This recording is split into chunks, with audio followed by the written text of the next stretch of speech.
बहुत समय पहले एक हरे भरे जंगल के बीचों बीच, जहाँ सूरज की किरणें मुश्किल से ही जमीन तक पहुँच पाती थीं, वहाँ एक रहस्यमय जगह थी जिसे फेरी रिंग कहा जाता था। इस जगह का नाम सुनते ही गांव के लोग सतर्क हो जाते थे, क्योंकि यहाँ परियों का निवास था और यह माना जाता था कि जो भी इस घेरे में प्रवेश करता वह कभी वापस नहीं आता। यह जंगल केवल साधारण जंगल नहीं था। यहाँ के हर पेड़, पौधा और पत्थर में एक अजीब सी ऊर्जा थी। रात के समय जब पूरा गांव सो जाता तो जंगल में कुछ अद्भुत घटनाएं घटित होती थीं। छोटे छोटे जुगनू जैसे जीव, जिन्हें परियां कहा जाता था, इस जंगल में अपने जादुई नृत्य में मगन हो जाते थे। लेकिन इन परियों का यह नृत्य एक साधारण नृत्य नहीं था। यह एक रहस्यमय अनुष्ठान था जिसे फेरी रिंग के भीतर किया जाता था। फेरी रिंग एक गोल घेरा था जिसे सफेद मशरूमों से बना हुआ देखा जा सकता था। यह घेरा अपने आप ही रात में प्रकट होता था और सुबह होने पर गायब हो जाता था। यह माना जाता था कि परियों की जादुई शक्तियों के कारण यह घेरा बनता था और जो भी इंसान इस घेरे में प्रवेश करता वह परियों के संसार में कैद हो जाता था। इस जंगल के नजदीक एक छोटा सा गांव था जहां अरविंद नाम का एक नौजवान लड़का रहता था। अरविंद बहुत ही जिज्ञासु और साहसी था। उसने फेरी रिंग के बारे में बहुत सी कहानियां सुनी थी और उसके मन में हमेशा यह जानने की उत्सुकता रहती थी कि आखिर इस घेरे के पीछे का रहस्य क्या है। गांव के बुजुर्गों ने उसे कई बार चेतावनी दी थी कि वह जंगल के उस हिस्से से दूर रहे, लेकिन उसकी जिज्ञासा पर कोई रोक नहीं थी। एक दिन जब चांदनी रात थी और पूरा गांव गहरी नींद में था, अरविंद ने फैसला किया कि वह जंगल में जाएगा और फेरी रिंग के रहस्य को सुलझाएगा। वह धीरे धीरे गांव से बाहर निकल गया और जंगल की ओर बढ़ने लगा। जैसे जैसे वह जंगल के अंदर घुसता गया, उसे वहां की हवा में कुछ अलग सा महसूस हुआ। पत्तों की सरसराहट, अजीब सी खुशबू और जुगनुओं की रोशनी उसे अपनी ओर आकर्षित कर रही थी। अरविंद जंगल में काफी अंदर आ चुका था। अचानक उसने एक जगह पर अजीब सी रोशनी देखी। जब वह करीब पहुंचा तो उसने देखा कि वह फेरी रिंग था। चारों ओर सफेद मशरूमों का घेरा और बीच में परियों का झुंड नाचता हुआ नजर आ रहा था। अरविंद ने ऐसा दृश्य पहले कभी नहीं देखा था।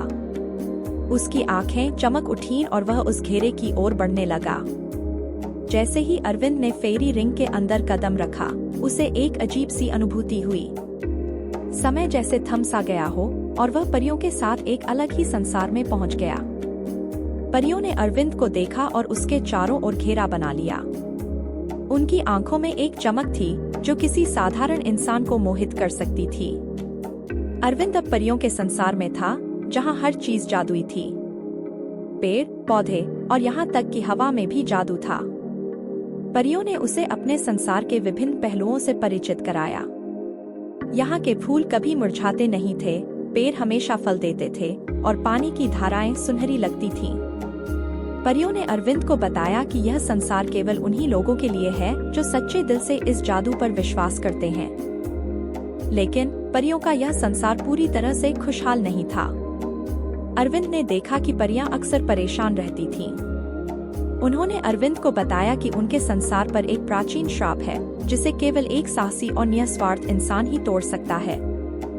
इस श्राप के कारण वे रात के समय ही नृत्य कर सकती थी और सुबह होते ही उन्हें छिपना पड़ता था। अरविंद ने परियों से पूछा कि इस श्राप को कैसे तोड़ा जा सकता है। परियों ने बताया कि श्राप को तोड़ने के लिए एक बहुत ही कठिन कार्य करना होगा।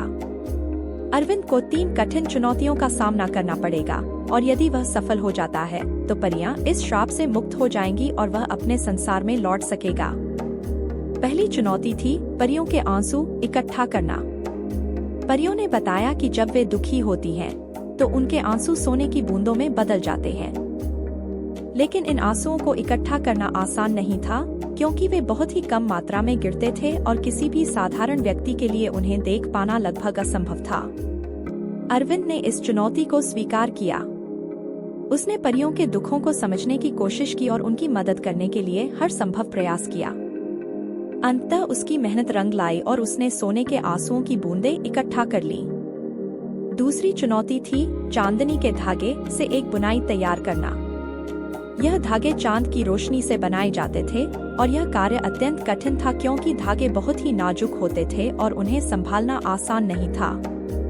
अरविंद ने पूरी रात जागकर धागों को इकट्ठा किया और परियों की मदद से एक सुंदर बुनाई तैयार की। तीसरी और अंतिम चुनौती थी समय का फूल खोजना। यह फूल बहुत ही दुर्लभ था और इसे केवल सूरज उगने से पहले ही तोड़ा जा सकता था। यह फूल समय को थामने की शक्ति रखता था और इसे पाना लगभग असंभव था। लेकिन अरविंद ने हार नहीं मानी।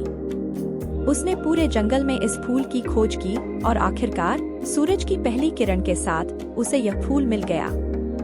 तीनों चुनौतियों को पूरा करने के बाद अरविंद ने परियों को सभी वस्तुएं सौंप दी। परियों ने एक जादुई अनुष्ठान किया और उनके संसार पर लगा श्राप टूट गया। परियां अब रात के अलावा दिन में भी स्वतंत्र रूप से नृत्य कर सकती थी और उनका संसार पहले से भी अधिक उज्जवल हो गया। अब समय आ गया था कि अरविंद अपने संसार में वापस लौट जाए। परियों ने उसे धन्यवाद दिया और कहा कि वह अब हमेशा के लिए उनका मित्र रहेगा। उन्होंने उसे एक जादुई ताबीज दिया जो उसकी रक्षा करेगा और जरूरत पड़ने पर परियों को बुला सकेगा। अरविंद अपने गांव लौट आया, लेकिन वह अब एक साधारण लड़का नहीं रह गया था। उसने परियों के संसार का रहस्य जान लिया था और वह इस अनुभव को हमेशा अपने दिल में संजो कर रखेगा। वह जानता था कि कुछ रहस्यों को जानने के लिए साहस और निष्ठा की जरूरत होती है और उसने यह सब अपने अद्वितीय साहसिक कार्य में पाया था। इस तरह फेरी रिंग की कहानी हमें यह सिखाती है कि जादू और रहस्यमय संसार में प्रवेश करने के लिए हमें अपने डर और शंकाओं को पीछे छोड़ना होगा। यह कहानी न केवल जादू और रोमांच की बात करती है, बल्कि हमें यह भी सिखाती है कि सच्चे साहस और निष्ठा से कोई भी कठिनाई पार की जा सकती है।